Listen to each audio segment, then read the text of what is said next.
je ne sais pas si ça nous rend meilleurs.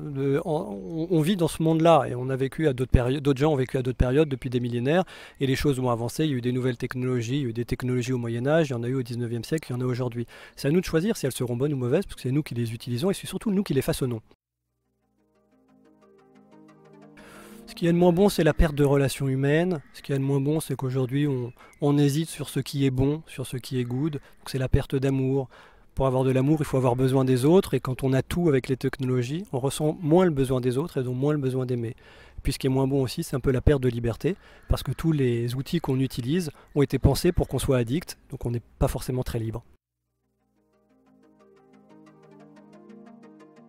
Pour réorienter la tech, d'abord il faut y participer d'une manière ou d'une autre. Il faut s'enrichir aussi culturellement, philosophiquement. Il faut s'enrichir personnellement. Il faut retrouver un peu autour de nous les qualités de notre prochain, les qualités humaines qu'il y a chez les uns, chez les autres, et encourager la tech à les prendre en compte.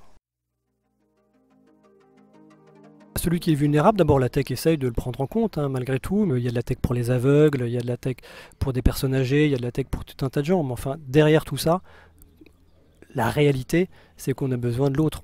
On a besoin de la relation humaine. Moi, j'ai besoin que tu m'aimes, j'ai besoin que tu me souris, j'ai besoin que tu pleures quand j'ai envie de pleurer avec, et j'ai besoin que tu pleures avec moi.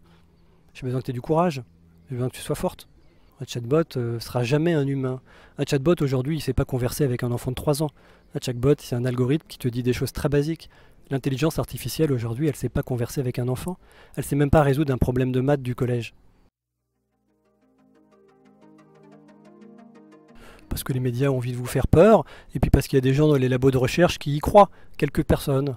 Mais nous, on n'y croit pas. Nous, on le sait que l'homme, que l'âme et l'esprit, que le corps et l'esprit sont indissociables, que l'homme c'est bien plus qu'un simple algorithme. Il sait consoler, il sait parler, il sait avoir peur, il sait rire, il sait sourire, il sait aimer l'homme. Il sait faire beaucoup de choses, l'homme. Il est charnel. Il sait être là, physiquement. Dans mon cerveau, j'ai pas que de la logique, j'ai beaucoup d'autres choses. Et donc un chatbot ne le remplacera jamais, le reste.